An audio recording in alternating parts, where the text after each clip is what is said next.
Buenas noches, queridos amigos.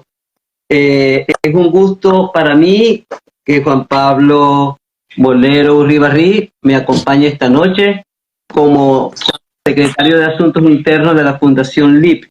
La Fundación LIP es una fundación dedicada a la formación de jóvenes políticos, más con una visión renovada.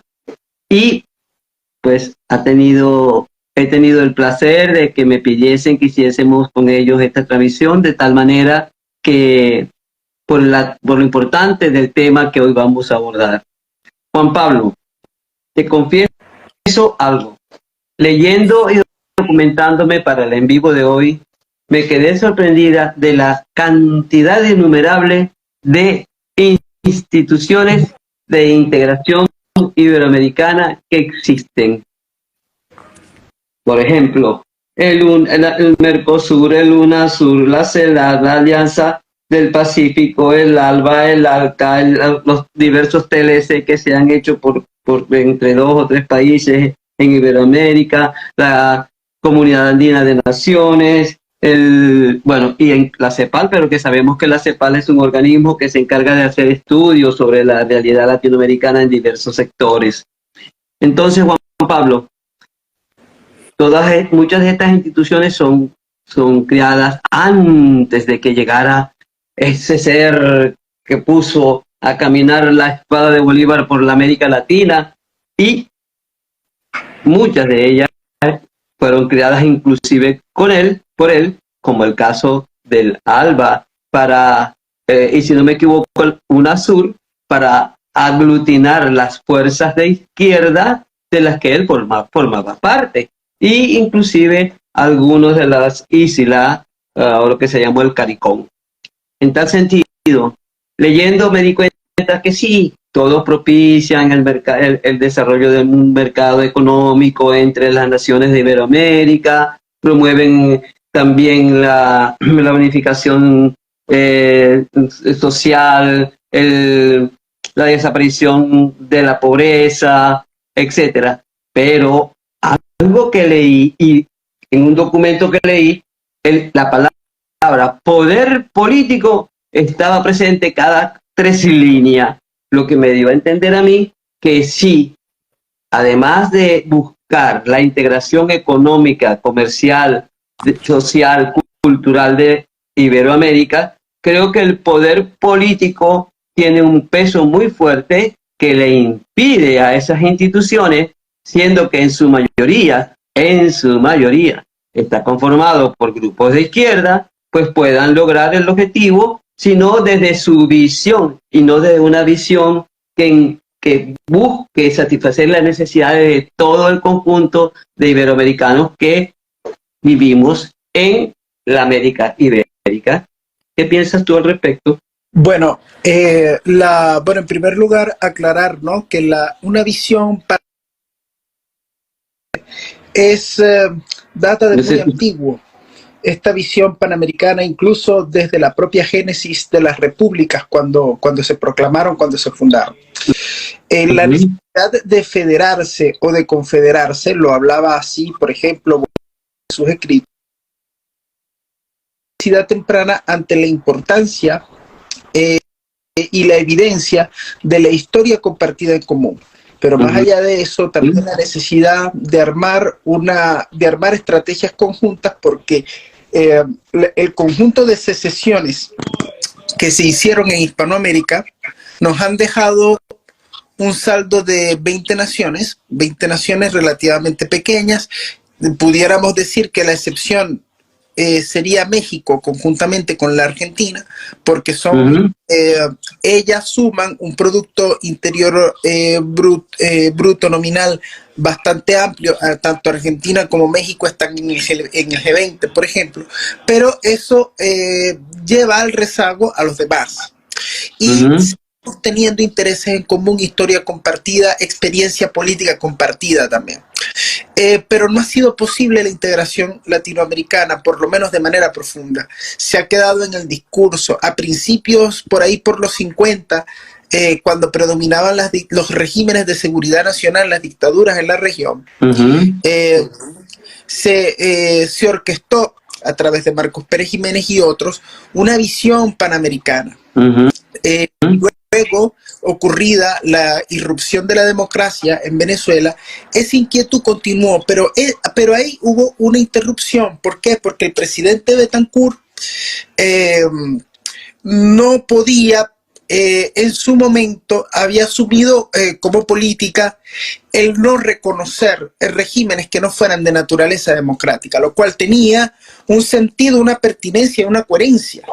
Pero eso, claro, pero eso interrumpió un proceso que se venía gestando, que había empezado Marcos Pérez Jiménez en el Congreso Anfitriónico de las Américas en Panamá, que estaba más abierto. O sea, allí entraban las dictaduras o las democracias, bueno, que la dictadura predominaba entonces en la región. Finalmente hemos llegado hasta donde hemos llegado al siglo XXI sin tener una institucionalidad iberoamericana fuerte, y eso nos representa muchos problemas. Yo te voy a poner un ejemplo. Tenemos el ejemplo de la discusión en la Organización de Estados Americanos del inconveniente venezolano, que es una crisis contemporánea latinoamericana vigente, el problema de mayor dimensión vigente que tiene la región en este momento. Y no se pudo emprender el comunicado y las acciones que tenía que emprender ese organismo, porque una decena de estados pequeños con unas dimensiones demográficas, económicas y unas características de verdad que muy pequeñas, o sea, la más pequeña de las repúblicas continentales, tiene más población y tiene más no importancia, porque eso es odioso decirlo, ¿verdad? Queda mal. Sino, vamos a decirle volumen, dimensión. Cualquier país, sea insular o sea continental, tiene dimensiones similares o parecidas a las de varios estados del Caribe. Lo que pasa es que todos ellos suman más votos porque son menos personas y más estados. Entonces eso impidió en ese momento que esa iniciativa se llevara adelante. Y eso nos lleva a un tema que se ha discutido ya de este tema de larga data. Ya lo dijera Arturo Uslar Pietri desde el pensamiento venezolano, lo dijera Rómulo Betancourt, Raúl León y Rafael Caldera. Hay una necesidad de confederarnos, pero de confederarnos los países de habla hispana y el Brasil, sin intervención o sin la participación, o con la participación, pero con otro tipo de rol de Canadá y los Estados Unidos. Sin embargo, la necesidad no se ha atendido. Tú mencionaste, nosotros pudiéramos hacer una pequeña lista y salen 7 organismos, si yo no estoy equivocado. Entonces, de hecho, no mencioné, discúlpame, de hecho no mencioné el Centro Interamericano de Derechos Humanos, Iberoamericano de Derechos Humanos, que por cierto, lo siento que ha estado muy silencioso en este momento que vivimos con la situación del fraude en Venezuela. Sí. Y el deterioro de los derechos humanos allá. Bueno, cuando tú haces un inventario de esas instituciones, inclusive tú vas a revisar las páginas web para hacer una pequeña aproximación, para hacer una pequeña investigación, no encuentras nada. Y eso ya te habla de la inactividad, de la inoperancia, de que muchas iniciativas se quedaron en el tintero, de que respondieron a una circunstancia, pero no trascendieron a largo plazo. Y esto pasa porque también la articulación de la integración latinoamericana siempre ha tenido un marcado sesgo ideológico, y la izquierda latinoamericana no ha encontrado su sendero. La izquierda latinoamericana hoy, un poco más progresista, pero recordemos que a principios de siglo, de los años 2000, emergió una izquierda muy radical con profundas raíces marxistas. Después fue asumiendo otras banderas, pero la izquierda que irrumpe es una izquierda muy clásica, es una izquierda muy ortodoxa, muy ida hacia el marxismo, porque es evidente que en la política siempre va a existir la tensión entre el rol del gobierno y su preponderancia en la sociedad. Entonces van a haber unos que van a decir, bueno, la manera de intervenir el gobierno es mucha, poca o moderada, y más o menos allí van a estar gravitando las tensiones políticas. Pero esa no es la dinámica que nosotros hemos tenido.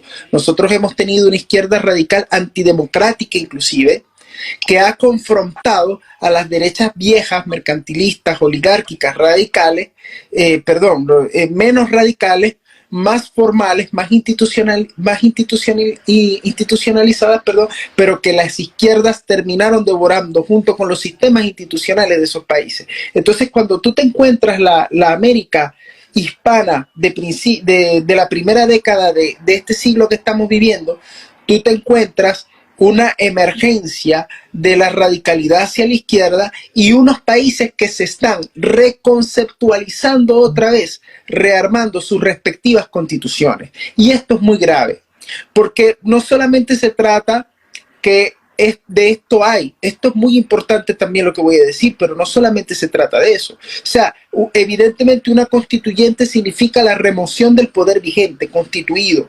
Entonces, la judicatura que está no puede continuar o continúa bajo otros paradigmas. El Congreso que está y los procedimientos y las tradiciones que había se continúan, se interrumpen, se reforman. Una constituyente no es para reformar, una constituyente es para hacer algo totalmente nuevo. Sobre todo cuando se proclaman originarias, que fue lo que pasó en Ecuador, fue lo que pasó en Bolivia. Entonces, cuando tú te encuentras en un escenario donde tú te estás planteando qué eres, si eres un Estado plurinacional en el caso de Bolivia, cuando te vas a esa pregunta tan básica y no construyes sobre la institucionalidad que ya está, es muy difícil continuar el rumbo de las políticas emprendidas, de manera que hay una interrupción abrupta y no se pueden continuar los avances que ya había y nunca se puede avanzar porque siempre hay un continuo borrón y cuenta nueva. También ese es un problema. El otro problema es las izquierdas que se articulan para ellas. Es decir, la izquierda hace integración latinoamericana para ella, para intereses políticos, para su poder, con fines finalistas. ¿Qué quiero decir yo con fines finalistas? Tomar el poder y conservarlo, pero no con fines de utilidad. Es decir, transformar la sociedad, emprender políticas públicas, defender intereses comunes, como por ejemplo puede ser explorar, puede ser la moneda única o puede ser homogeneizar algunos indicadores macroeconómicos, promover el libre comercio, pero incluso ahí tenemos una traba, porque la integración requiere comercio y el comercio requiere vías de comunicación transfronteriza y que las fronteras estén abiertas. Entonces, por la crisis migratoria de Venezuela, pero antes de la crisis migratoria, los países andinos entre sí ya se estaban restringiendo las fronteras. Eso no puede ser. ¿Qué separa a Venezuela de Colombia? Una calle en algunos tramos de la frontera. Y esa frontera tiene que ser dinámica, viva, vital. Ahí tiene que haber intercambio de personas, de bienes, de productos, de servicios. Y no los hay. Entonces, como esa parte comercial no se ha podido fortalecer lo suficiente y la América está preocupada por comerciar con las potencias de turno, sea Estados Unidos o sea China o sean los dos,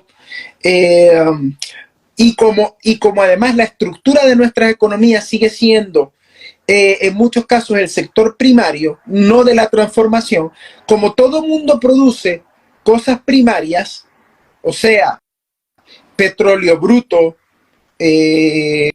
carbón, níquel, lo que sea, pero bruto, mineral bruto, entonces eso lo exporta a las grandes potencias y las grandes potencias lo transforman y son los que los convierten en cosas útiles. Eso nos revela a nosotros también este tema del comercio, que en la América las comunicaciones transfronterizas también están descuidadas.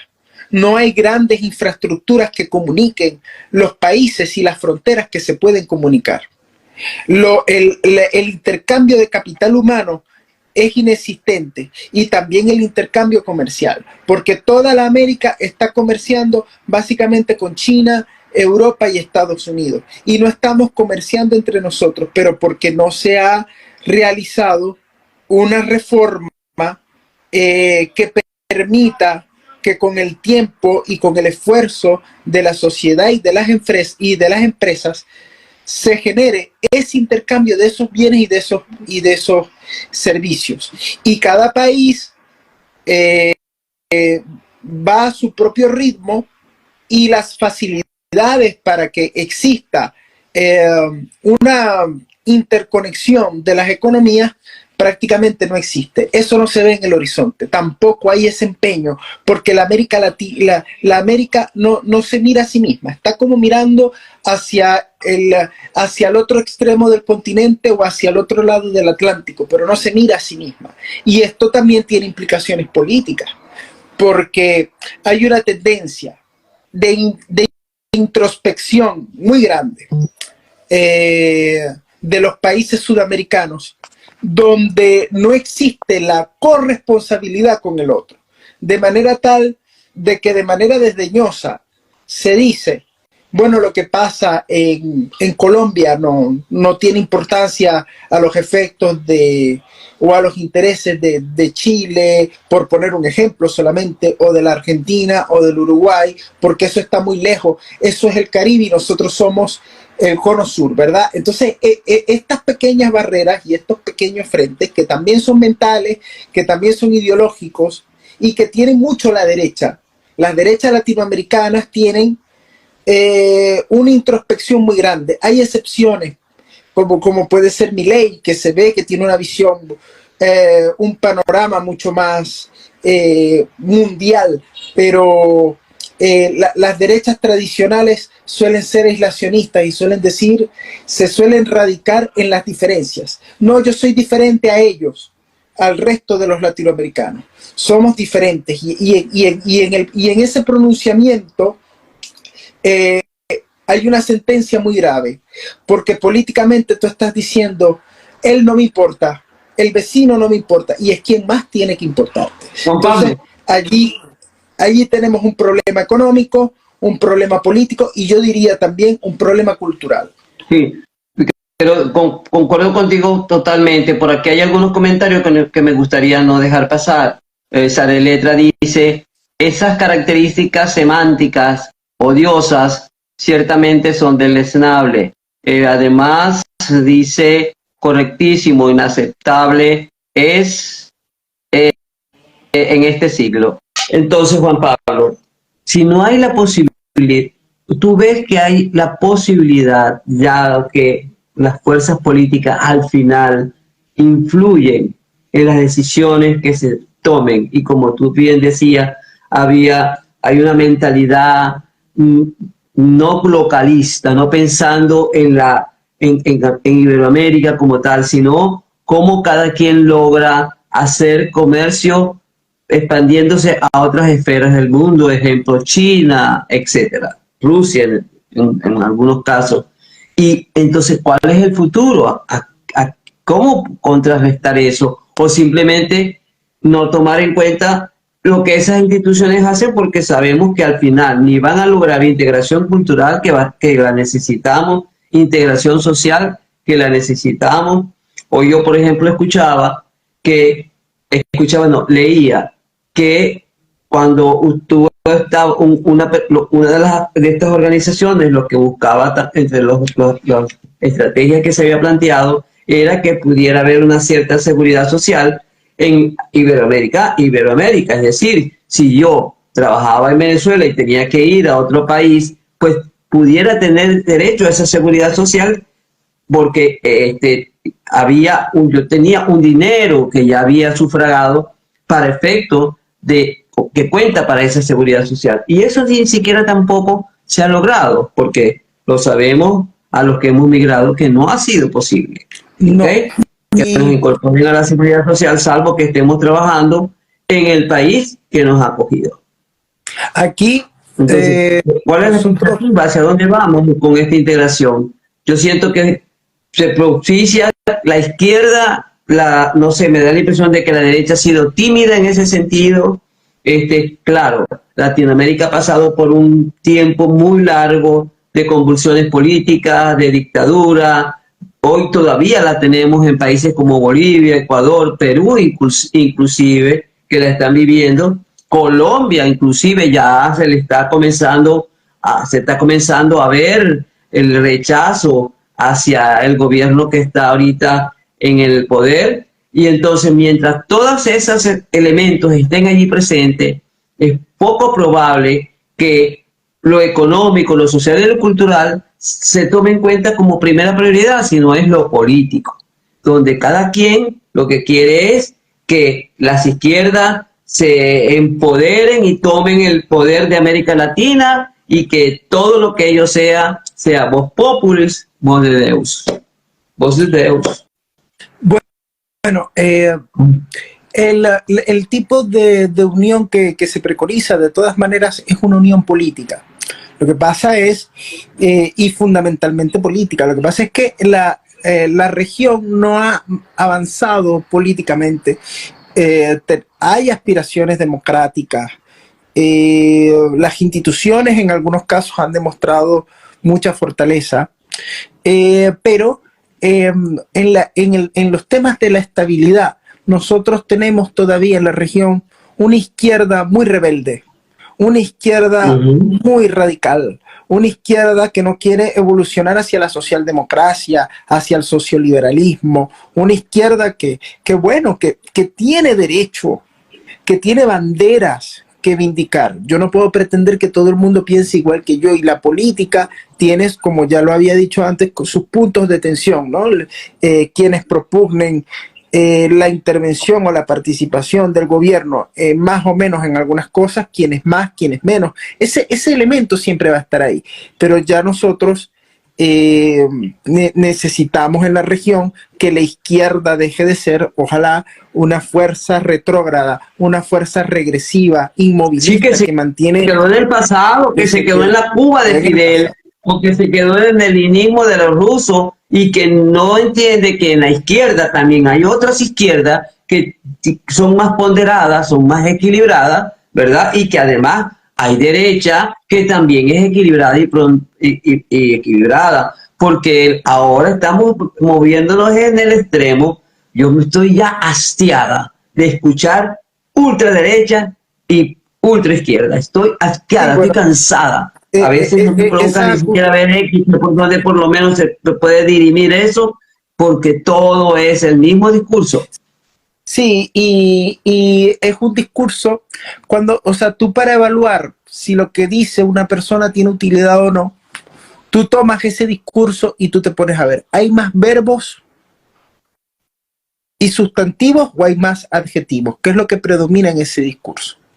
Entonces, un discurso se puede disfrutar, se puede entender, y tiene mucho que decir si tiene muchos verbos, muchos sustantivos y adjetivos también, porque los adjetivos embellecen, califican y son necesarios en la lengua. Pero cuando tú agarras un discurso y son puros adjetivos, ultraderecha, extremista, radical, bueno, ese discurso es vacío, ese discurso está necesariamente. La política tiene que ser un ejercicio de consenso, eso tampoco es la política. La política es una confrontación dialéctica, constante, ejercida a cada rato, de manera densa, con preparación, con capacitación. No tenemos que estar de acuerdo en todo, pero sí, lo que no se puede llegar es al reduccionismo de que el discurso político termine siendo una lista de adjetivos. Por eso es muy básico, eso es muy pobre. Y ese es el estado al cual la contemporaneidad, o sea, por dónde va el mundo también influye, porque ya eso es una tendencia mundial. Y eso es una tendencia que no solamente es privativa de América Latina, pero la izquierda latinoamericana ha contribuido mucho a perpetuar los atavismos históricos, el caudillismo, el populismo, la demagogia, sobre todo la izquierda, porque la izquierda latinoamericana sigue siendo una izquierda muy básica. Es una izquierda muy ortodoxa, es una izquierda que va por el poder, lo retiene y lo domina, y son muy eficaces en eso. Tienen una gran eficacia, tienen una gran práctica, ejercen una aplanadora espectacular, al punto de que hay países que tú revisas, tú ves esos sistemas políticos y no hay derechas, están liquidadas, no hay alternativas políticas que confronten los sistemas, que critiquen, y eso es profundamente nocivo también para las democracias, porque las termina uniformizando, las termina hundiendo. Entonces, las derechas, que por otra parte han tenido un cierto resurgir, y hay una cierta esperanza, han abandonado en América Latina, y esto es positivo, esas visiones oligárquicas que tenían anteriormente, y han abrazado ideas mucho más liberales, con lo que también dentro de la derecha hay una anglomanía, que es un problema cultural, porque entonces piensan que el liberalismo viene de los países anglosajones. Eso no es cierto. También hay un liberalismo con lengua española, y que de hecho la raíz de la palabra liberal viene del español, y que esa anglomanía los lleva entonces a querer subordinar, o a querer o sea, yo pienso que América Latina tiene que tener una visión atlantista, y sí tiene que ser un aliado fiable de los Estados Unidos, pero tampoco necesariamente en ese ejercicio anglómano ceder en todos sus intereses, renunciar a llevar nuestros propios asuntos internos, a pedir siempre la intervención de los Estados Unidos para todo. Eso es una actitud también que nos lleva al fracaso. Es el extremo, es la otra cara de la moneda. Entonces hay una izquierda antiestadounidense, antioccidental, que pone a la región al servicio de otras potencias emergentes, que eso no supone ningún problema, porque no tenemos que estar plegados necesariamente a Estados Unidos, pero hay imperativos morales que nos obligan a mantener, pienso yo, una posición occidentalista. Entonces, por eso se está hablando de la decadencia de Occidente, ¿oíste? Sí. Adencia. Bueno, Occidente significa cuando el sol decae, por donde el sol se muere. Bueno, pareciera que Occidente, mira, como tal, y pareciera que estamos en eso, ¿no? Eso de Occidente, la civilización es la cristiana, es la cristiandad. Después le pusieron judeocristiana, después le pusieron occidental, y en definitiva la civilización nuestra, que es la civilización que tiene una serie de características: derechos romanos, referencias en la cultura griega, religión cristiana. Bueno, se le puede llamar así occidental, o la civilización cristiana, que yo creo que es lo más sencillo y lo que más explica, pero las tendencias secularizantes necesitan encontrar otras calificaciones, otras nomenclaturas. Eso es totalmente válido, pero aquí esta aclaración es buena hacerla, y a mí me gusta hacerla, porque también la izquierda latinoamericana tiene una tendencia, que es la tendencia antioccidental. Nosotros no somos nada, nosotros estamos indefinidos, nosotros no pertenecemos a ese mundo occidental, sino que somos algo que está por descubrir, algo etéreo, algo sin forma. Entonces, en ese discurso y en esa mentalidad, si tú no te defines y no te conceptualizas, ¿para dónde vas? Entonces ese ha sido un error fundamental de la izquierda, el no querernos enmarcar en la tradición occidental. Entonces argumentan, porque como son anglómanos, y la derecha sigue ese juego, porque como la derecha es anglómana, entonces la derecha viene y como se forman en universidades de la Ivy League y yo no sé qué, y estudian según esos itinerarios y esos programas. Dicen, bueno, la América Latina no es occidental, porque la raza es mestiza, y entonces ellos identifican lo occidental con lo caucásico, que eso para nada es lo occidental. Lo occidental no es raza, lo occidental, por eso es que a mí me gusta llevarlo al cristianismo. No, raza no es. Cuando yo hablo de Occidente no hablo como raza, hablo como historia, como origen, como génesis. Pero si hay tendencias intelectuales hacia la izquierda y hacia la derecha que dicen América Latina no es Occidente. Y yo pienso que eso también es un error. Eso también es un error. Eso también claro que es un error.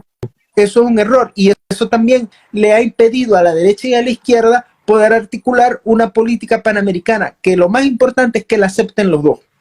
Que la acepten los dos. O sea, porque el asunto es que hemos querido copiar a los maestros de ambas tendencias de manera explícita y no adecuándola a nuestras realidades. Entonces, tú consigues, ¿por qué Cuba llegó a donde llegó? Porque copió completo el discurso marxista de Marx y Engels. ¿Por qué muchas izquierdas en Europa actúan de esa manera? Porque también han copiado un discurso comunista promovido por el marxismo.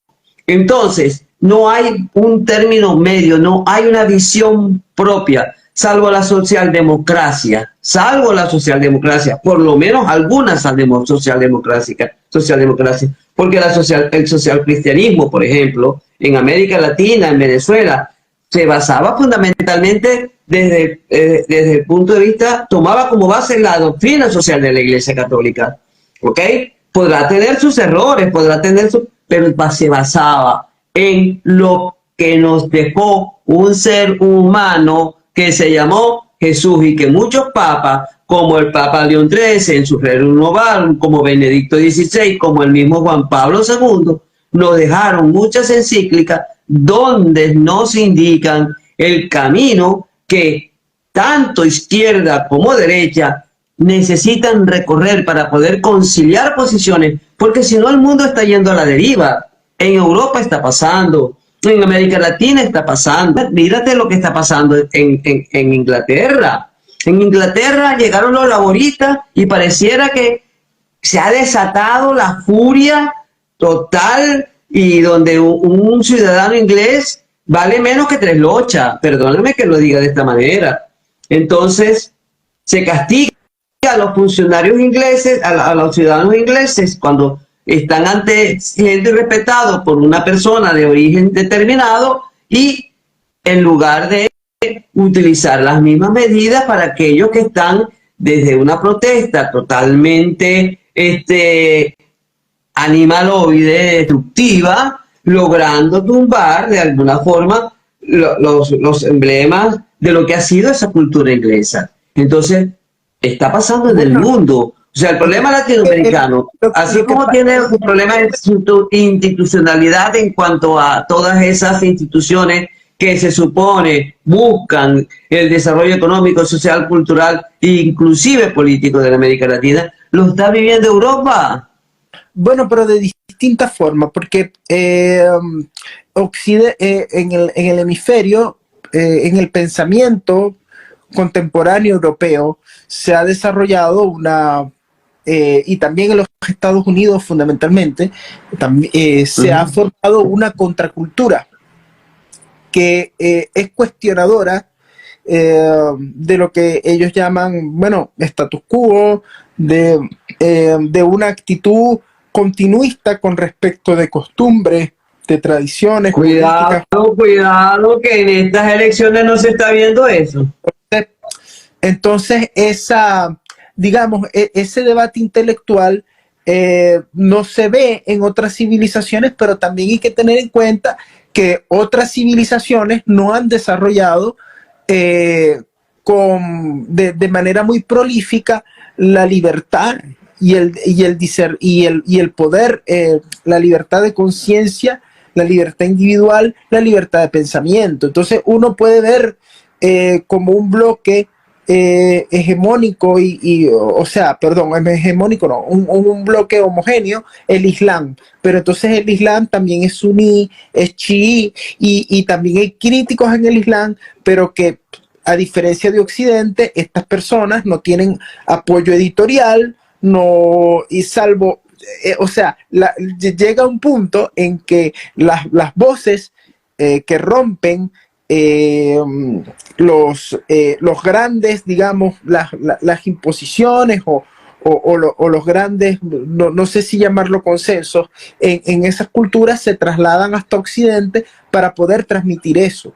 Entonces, lo que es una ventaja también se convierte en un elemento erosionador de los valores que han constituido esa civilización. Y esa civilización hoy se está replanteando otros paradigmas y otras definiciones porque se está redescubriendo por lo que sea. Pero lo que pasa en América Latina no tiene una... no es lo mismo que está pasando en Europa en estos términos, porque Europa se plantea a sí misma y se dice que bueno, que hay que ser mucho más crítico con los status quo y que deconstruir y tal. La América lo que se plantea, y se lo viene planteando así desde el bicentenario de las independencias, como actitud dominante de las clases intelectuales, es cuestionar qué es la propia América, indefinirla, vaciarla de contenido, pero siempre ha estado vacía de contenido. Nosotros no somos un grupo, sí, nosotros no somos y nunca hemos sido un grupo cultural que se haya definido a sí mismo y que tenga consensos suficientes sobre lo que es y lo que quiere ser. Nunca lo hemos. Siempre la hispanidad, los países iberoamericanos siempre hemos estado vacíos de contenidos y a lo que viene a ser el indigenismo y el anticolonialismo que se viene desarrollando ya en realidad tenía antecedentes en nosotros, pero esto es profundamente erosionante para nosotros. ¿Por qué? Porque nos plantea como la nada misma, y cuando tú te planteas como la nada misma, como algo indefinido, tú simplemente te dejas llevar como el segundón que va a tomar el ritmo y el compás de lo que le marquen otras potencias. Por eso es que nosotros vemos como hay un movimiento de la América a abrirse a China y a que China haga grandes negocios en América, pero la América no busca unirse y no busca una manera de ser importante en el mundo y de tener un protagonismo importante en el mundo. No lo puede tener por sí solo porque son países pequeños, con unas características demográficas que son las que, y económicas que son las que son. De ahí es donde viene la urgencia. Pero ese escenario de unidad se plantea muy lejos porque la región tiene una revolución, y cuando digo revolución me quiero ir a la raíz de la palabra, que también, o a la raíz no, pero a la sinonimia que la palabra revolución guarda con la palabra desastre, con la palabra anarquía, con la palabra desorden. Tenemos un desastre, un desorden político en la región enorme. La región ha tenido otras épocas de mucha mayor estabilidad, pero de repente de menor democracia. Ahora, o sea que nosotros los latinoamericanos o los iberoamericanos tenemos una visión autocrítica muy disminuida. Juan Pablo, por aquí hay un comentario de Saredi que dice exactamente: si somos racionales, por ejemplo, el socialismo como el que vivió Francia es excelente. Bueno, yo no soy apologeta de eso, y yo pienso que el socialismo plantea errores, pero una cosa distinta es que un socialista a mí me plantee una confrontación de ideas y una alternancia en el poder como se plantea ahí en Francia, y otra cosa es lo que plantea el socialismo en Iberoamérica, que lo que plantea básicamente es: aquí mando yo y me quedo yo en el poder y me atornillo sin proyecto, sin visión y sin nada. Es un proyecto de poder. ¿La diferencia cuál es en América Latina con respecto a lo que estaba diciendo de Europa? Sí, bueno, que en Europa por lo menos hay un intercambio y hay una alternancia en el poder. En América Latina lo que nos está planteando el socialismo y lo que nos plantea en su praxis el socialismo en Iberoamérica es aquí mando yo, y es un proyecto de poder, no tienen proyecto de país, no tiene proyecto de... Yo puedo cuestionar, por ejemplo, un proyecto de país donde la izquierda postula que, bueno, que la industria petrolera tiene que ser estatal, y yo le puedo decir, no, la industria petrolera tiene que ser privada, y podemos disentir, y puede haber intercambio de gobierno, y a cada quien, según le toque el gobierno, privatiza lo que puede o estatiza lo que puede. Eso te da una estabilidad, por lo menos en el marco del ejercicio de la política. Pero lo que tenemos lo que se plantea en América Latina no es eso, lo que se plantea es un proyecto de poder por el puro poder, y que construye el poder, un poder opresivo, un poder violento que se mantiene por la fuerza. Pero ¿qué proyecto de país tienen? ¿Cómo visualizan a Venezuela en 20 años, en 30 años? ¿Como un proveedor de energía? ¿Como un gran proveedor de petróleo? ¿Y qué más? ¿Cuál es el proyecto industrial del chavismo? No lo tiene, por lo menos en Venezuela. En Venezuela faltó una contestación liberal a lo que en Venezuela había, pero en Venezuela la izquierda tuvo capacidad de idear un proyecto de país, idear un proyecto de industria, un proyecto de economía. Ese proyecto fracasa, y cuando ese proyecto fracasa hay que proponer el proyecto alternativo de la liberalización de la economía, de un mayor protagonismo del mercado, y esas fuerzas en el ejercicio continuo del poder se equilibran, compiten por el poder, ven quién lo hace mejor, quién logra mayores resultados, pero eso lleva al país, o eso lleva a las sociedades hacia un camino, pero sobre todo les da estabilidad política, que es lo que no tenemos en América Latina, y como es para hacer proyectos de poder, para que Lula no salga del poder en Brasil, para que Maduro no salga del poder en Venezuela, para que las hegemonías de izquierda que se están montando no salgan del poder nunca. Ese es el proyecto de ellos, y eso no es panamericanismo. Pero, bueno, Bachelet o sea, cuando la democracia cristiana dejó de mandar en Chile, que fue con Ricardo Lagos, y ella representó la postura más hacia la izquierda que gobernó Chile, en el primer gobierno ella demostró balances, demostró continuidad. Ella no es una gran gerente, o sea, es mi opinión, ella es malísima como gerente, pero en las grandes cosas ella mantuvo la estabilidad. Lo que pasa es que se entregó a la izquierda radical, porque es izquierda. ¿Por qué se radicaliza la izquierda? Porque hay una izquierda radical en el continente, muy, muy radicalizada, con mucho poder, con mucho dinero, que no se quiere domesticar. Yo siempre he dicho, el problema de América Latina es que tiene una izquierda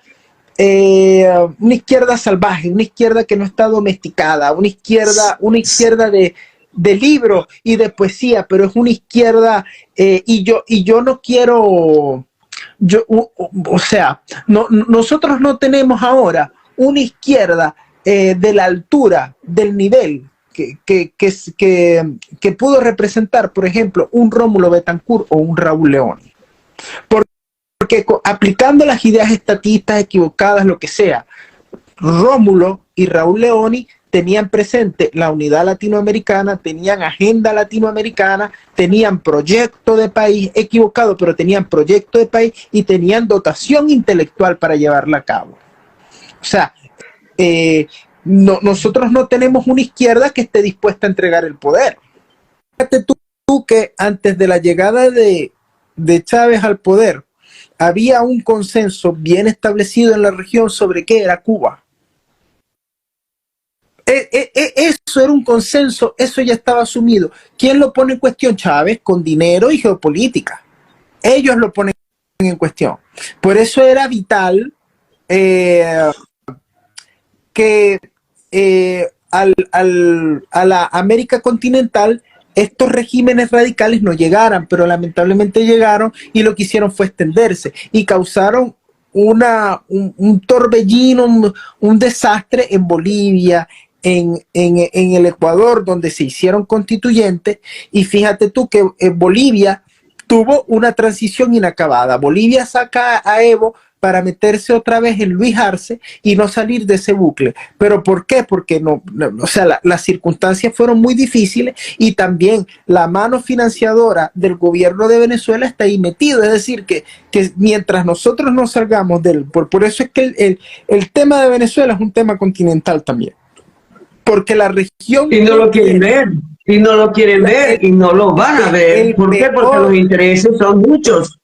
El peor enemigo que tiene la modernización del continente, que necesariamente pasa por una izquierda que no sea enfermizamente radical por el poder. Necesitamos una izquierda utilitaria. Necesitamos una izquierda con proyecto. ¿Y por qué yo digo que necesitamos una izquierda? No porque yo sea de izquierda.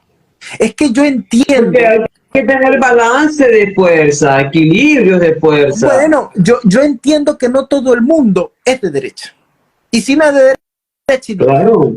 Esos son los grandes bloques. Yo no puedo desconocer al otro, pero lo que yo sí repudio y tengo que desconocer es una izquierda finalista, una izquierda comunista que lo que quiere es poder, sin un proyecto de utilidad. Se necesita una izquierda socialdemócrata con algún proyecto de utilidad a la cual poder combatir, porque yo no estoy de acuerdo con la socialdemocracia, yo no estoy de acuerdo con el socialismo, pero una izquierda con la que se pueda combatir, una izquierda que pueda ejercer el gobierno y que pueda ejercer la oposición. Se necesita esa izquierda. Y no la encontramos. Entonces los intercambios de poder y los intercambios de gobierno se van a producir, pero no puede ser que cada 4 o 5 o 6 años el continente esté debatiéndose entre democracia y dictadura. No nos podemos debatir en eso, ya tenemos que debatirnos en cosas más grandes, de mucha mayor entidad, pero no podemos porque el problema más básico no lo hemos resuelto, que es el tema del poder y de la estabilidad política que sigue ahí por razón de la izquierda, porque toda esta crisis es culpa del... Y eso no se va a resolver, Juan Pablo, lamentablemente. No. Evidentemente que esto no es un tema a corto plazo y es una lástima que haya habido momentos en la región donde la región estaba en mejor forma económica y social y donde podía aspirar a proyectos de unidad, pero ahora no podemos aspirar a algo así por las grandes fracturas ideológicas que hay, que ya no son fracturas, o sea, son abismos. Lo que separa a una economía de mercado como la chilena a una economía de planificación central como la venezolana. Entonces, ¿qué unidad vas a hacer tú ahí? No puedes hacer ninguna unidad. Además, ¿qué está exportando Venezuela? ¿Qué puede exportar hoy Venezuela? Si no es inmigración. Eso es lo que puede exportar Venezuela. Entonces, claro, aquí también se ve la necesidad de unirnos militarmente para poder garantizar la protección de fronteras, para poder garantizar... Mira, por ponerte un tema, y es algo que siempre las potencias van a aprovechar a su favor, la gran desintegración que tenemos en la región, porque la región no contesta sus batallas de manera unívoca, sino que, bueno, cada quien apoya o no apoya o se abstiene, pero por ejemplo, cuando se cuestiona la integridad de algún país latinoamericano, ahí tendríamos que estar todos metidos. Entonces Inglaterra produjo un enclave en Venezuela que hoy en día tiene problemas limítrofes con Venezuela, pero tiene un enclave en la Argentina, donde media América Latina apoya y media América Latina no apoya o se la loca ante la usurpación de territorio por el estilo. Pero en ese tipo de enfrentamientos nosotros tenemos que tener una unión, porque meterse con el territorio de uno es meterse con el territorio de todos. Entonces aquí la desunión, se juega a la desunión y a la guerra interna, a los problemas diplomáticos entre nosotros, y las grandes potencias depredan con sus intereses. Ok, Juan Pablo, cuidado, que sucede en la ONU. cuando hay conflictos entre países en la ONU, a veces el Consejo de Seguridad no ha hecho nada por un voto.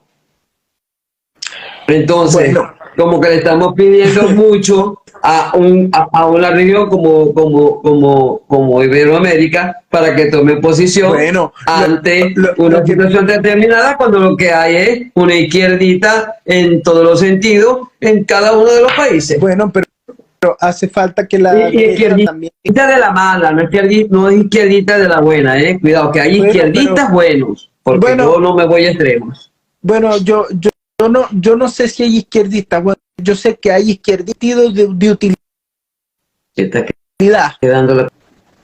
Continuamos. Dice Saredin, el socialismo como doctrina de sociedad, perdón, el socialismo como doctrina de dignidad, respeto, probidad, que permitan la alternancia. Mi hija lo vivió en Francia.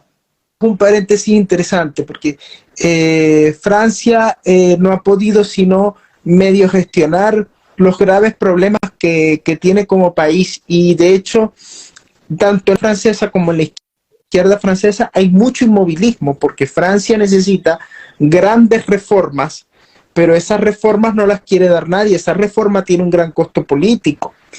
Ponerse a pagar su deuda externa, sanear sus finanzas, curar a una sociedad como la francesa, que es una sociedad muy estatista, y la derecha francesa es una derecha estatista. Ellos se proclaman derecha por tradición, por el apego a determinados valores. Bueno, queridos amigos, vamos a dar por terminado el en vivo del día de hoy. Ha sido muy trastornado desde el punto de vista de la conexión.